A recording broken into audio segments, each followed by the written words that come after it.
반갑습니다. 오늘 8월 22일 우리 목요일 아침 우리 매일 성경으로도 아침 묵상 나눕니다. 오늘 예레미야 51장 45절에서 53절까지 말씀입니다. 51장 45절에서 53절까지 말씀이고요. 어제와 계속 이어져서 이제 마지막 바벨론의 심판에 대해서 오늘 계속해서 또 예언하고 바벨론에 대한 이야기가 진행됩니다. 어제는 이제 법정 드라마를 또 제가 비유하면서 마치 그런 모습으로 서로 고소하고 또 고소당하면서 바벨론이 이렇게 코너에 몰리는 그런 장면을 보게 되었습니다. 그런데 이제 오늘 또 다르게 이제 좀 부각되는 문제점이 하나가 있었어요. 그게 뭐냐면 바로 바벨론과 지금 바벨론이 이제 심판을 받게 되는데 유다가 어디에 있냐라는 문제죠. 유다가 유다의 땅에 있는 것이 아니라 이미 포로로 끌려가서 바벨론에 사는 사람들이 있었죠. 디아스포라로 흩어졌지만 그리고 일부는 바벨론에서 또 포로로 잡아갔기 때문에 그곳에서 살아가는 그런 문제는 이제 그곳에 있는 사람들이 바벨론과 함께 심판받는다라는 거죠. 함께 고통받고 또 그들이 함께 그 심판의 어떤 아픔들을 당할 수 있다라는 거지 않습니까? 다행인 것은 그 와중에도 오늘 말씀을 보면 하나님께서는요, 참 하나님이라는 그 존재가 이 세상을 창조하시는 분이 이렇게 참 일관적이고 이렇게 참 동일하실 수가 있을까라고 생각할 정도로 성경에 비춰지는 하나님의 모습을 보면 마치 누군가가 장편의 소설을 쓰고 글을 쓴다 할지라도 이렇게 놓치지 않고 일맥상통하고 일관적으로 그 한 사람의 마음을 표현할 수 있을까? 다르지가 않아요. 참 수없는 시간 동안 그 구약의 이 시대 또 오늘 저희들의 삶에 보여지는 하나님이 항상 같아요. 근데 여기서도 마찬가지인 거죠.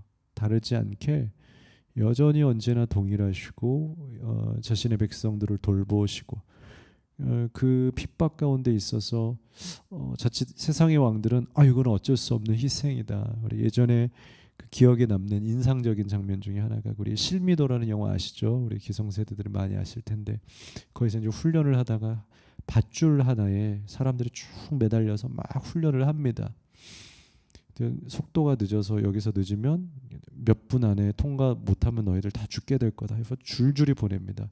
근데 그 와중에 제 기억에 사람들이 그 시간 안에 못하게 되고 앞에서 우물쭈물대니까 그걸 그냥 통과해버리고 그러다가 희생을 하게 되는 그런 것들. 왜냐하면 다수를 위해서는 소수가 희생을 해야 된다. 이런 것들을 이렇게 가르치게 되는 그런 장면들을 보았던 기억이 있어요. 세상에서는 그래요. 맞죠? 바벨론을 심판하려면 너희들 이 정도는 조금 희생을 감수하자. 충분히 명분이 되고 납득이 되는 오늘날의 어떤 다수의 정책인 것 같습니다. 근데 예수님은 그러지 않으시죠. 이른 양 한 마리라도 내가 99마리 두고도 그건 물론 제가 많이 말씀하지만 이건 숫자 대비를 말하는 것이 아니다. 그럼 한 마리 때문에 99마리는 뭐냐? 성경은 이렇게 문자적으로 숫자적으로 보는 게 아니라고 늘 강조했죠. 그 이야기가 아니라 이 한 마리가 얼마나 소중하고 예수님이 이 한 영혼을 위해서 얼마나 자신이 몸을 던져서 구원하시는지 그게 더 중요하지 99냐 1이냐 이거는 굉장히 유치한 장난이라는 거죠. 그 정도로 하나님은 우리에게 일관적으로 사랑하시고 지키시고 보호하시는 하나님이세요. 그 속에 있는 이스라엘 백성들도 또다시 역시나 놓치지 않으시고 이끌어 주심을 보게 됩니다. 하나님이 우리를 인도하실 거예요. 45절 46절에 바벨론에 거주하는 이스라엘 백성들 이제 그들의 이야기를 말씀하십니다. 그리고 그들을 피하도록 먼저 안내해 주세요. 역시 하나님이시죠. 45절 나의 백성아 너희는 그 중에서 나와 각기 여호와의 진노를 피하라. 역시 하나님은 팔이 안으로 굽으세요. 심판하시기 전에 이스라엘에게 먼저 경고합니다. 너희 진노를 피하라. 먼저 나와라. 46절 너희 마음을 나약하게 말고 이 땅에서 들리는 소문으로 말미암아 두려워하지 말라. 이 소문은 이 해에도 있겠고 저 해에도 있으리라. 그 땅에는 강포함이 있어 다스리는 자가 다스리는 자를 서로 치리라. 심판이 있을 거다. 그런데 뭐라고 합니까? 심판이 있지만 두려워하지 말라. 이것이 너희를 향한 심판이 아니라 이건 바벨론의 심판이니 너희는 준비하고 깨어있고 또 피할 길을 찾고 할 수 있도록 하나님께서 미리 길을 열어주시고 안내해 주셨다라는 거죠. 뒤쪽에 있지만 이 안내에 대한 이야기가 나왔으니까 50절을 먼저 볼까요? 50절에 하나님이 어떠십니까? 이스라엘 백성들이 어디로 가야 하는지, 어떻게 피해야 되는지 안내하시는 하나님, 인도하시는 하나님을 볼 수가 있어요.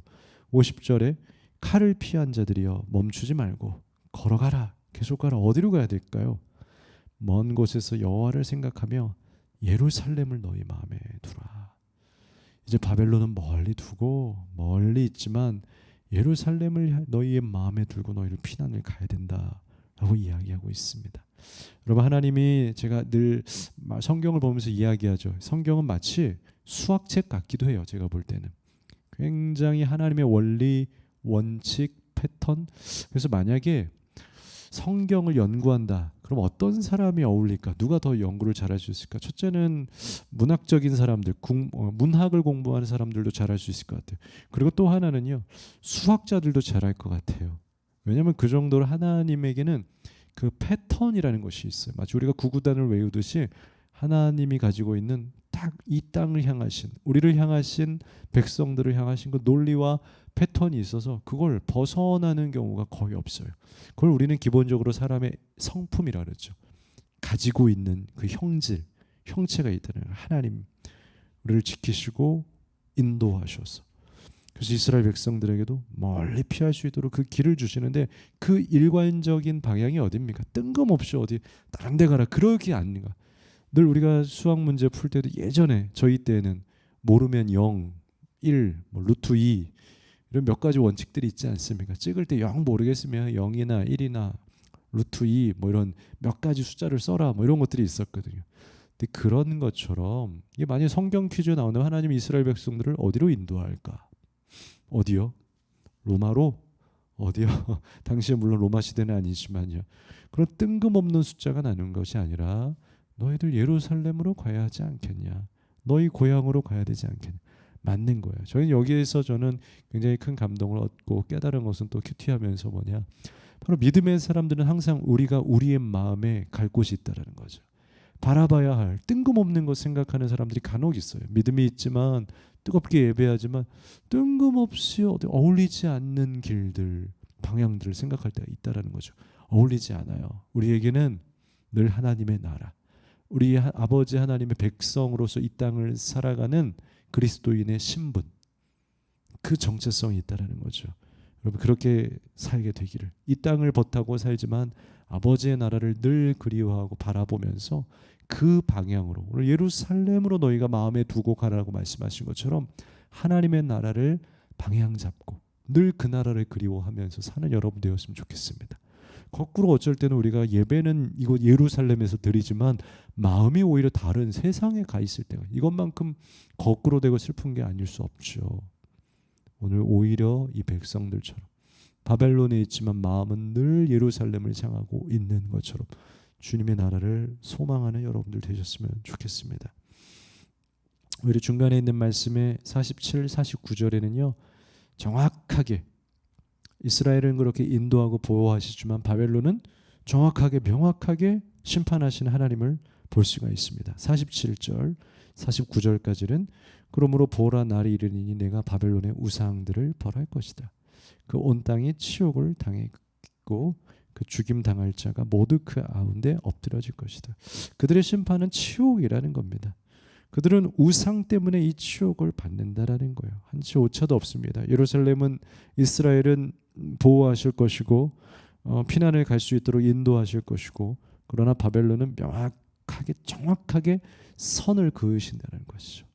어제 말씀에서도 그런 심판에 대한 이야기를 나누면서 우리 신약 성경에서도 하나님께, 예수님께서 마지막 때의 말씀을 하면서 양과 염소를 명확하게 구분할 것이다. 함께 두어라. 말세에 내가 그것을 구분할 거다라 이야기하는 것처럼, 맞아요. 바벨론과 유다를 구분하신다라는 것이죠. 바벨론은 심판입니다. 양과 염소는 구분할 것이라는 거. 하나님은 그렇게 오차가 없으시게 명확하게 정확하게 심판하셔서 허술한 것 없으시. 그러니까 우리를 대하시는 그 하나님의 사랑도 허술하지 않고 정확하시고, 거꾸로 악인들을 대하는 그 심판도, 죄를 대하시는 그 심판의 하나님도 정확하세요. 잘못해서 여기 들어갈 사람이 아닌데, 우리가 자칫 가끔 영화 같은 데 보면 그런 거 있죠. 원래 죽을 사람이 아닌데 어떻게 그런 우연한 사고로 인해서 죽을 어떤 그런 환경에 오게 된 거야. 그래서 그 먼 나라에서, 뭐 교회에서 이런 표현을 하면 그렇지만, 그런 어떤 그 저승사자라 그러나요? 영화상에서 그런 사람이 탁 나타나서 당신이 원래 죽을 그것이 아닌데 하늘나라의 실수로 죽음을 당하게 돼서 우리가 다시 기회를 주려고 한다 하면서 뭐 이런 것들이 나와요. 실수라는 게 있죠. 하나님 실수가 없어요. 정확하게, 명확하게 하나님이 옳다 하시면 옳은 거고, 하나님이 의라고 하시면 의인 거고, 하나님이 악했다 하면 악인 거야. 그게 맞는 거야. 거기에 단 한순간도 단 한 번도 따지고 할 수가 없어요. 하나님은 그 정도로 이 세상의 가장 결정체, 그 순결하고 완벽하신 거 100%가 세상엔 없다면서요. 99.9999 모든 확률도 그렇고요. 근데 하나님은요 100%요. 정확히 100을 넘어가는 것도 아니고 그냥 100. 우리가 가장 완전수가 100이잖아요. 100. 99.9999도 아니고 그냥 100. 완전하고 완벽하게 심판하시고 정확하게 옳으신 하나님이라는 것입니다. 이렇게 심판하신 이유가 51절부터 53절까지는 다시 한번 성전의 수치라고 말씀하십니다. 외국인이 여호와의 거룩한 성전에 들어가므로. 거룩한 성전인데 이방인들이, 외국인들이 그 하나님의 성전에 들어가서 오히려 유대인들이, 이스라엘 백성들이 하나님의 책망을 듣고 수치를 당하는, 이 모욕이 우리 얼굴을 덮었지 않냐. 지금 그들의 모습을 말하는 겁니다. 그들의 예배, 그들의 유다, 북이스라엘 다 이방인들이 와서 점령하고, 그래서 오히려 믿는 자들이 수치스러운 그런 성전의 수치를 보았다는 거죠. 혹시 우리의 예배가, 우리의 믿음이 세상에게 수치스러워지진 않았습니까?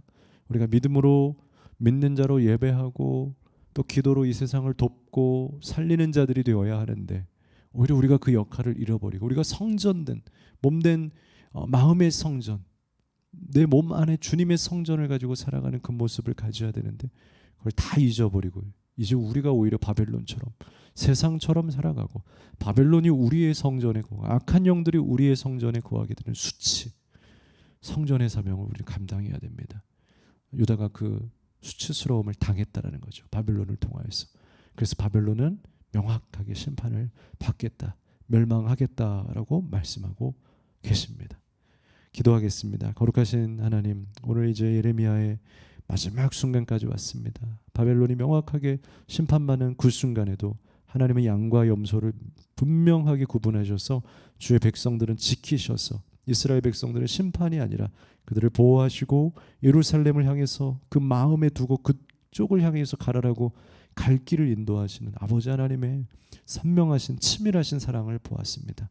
오늘도 아버지 하나님의 그 도우심과 인도하심을 받고 주님 안에 주의 백성 양으로서의 삶을 복되게 살아가는 우리 모두가 되게 하여 주옵소서.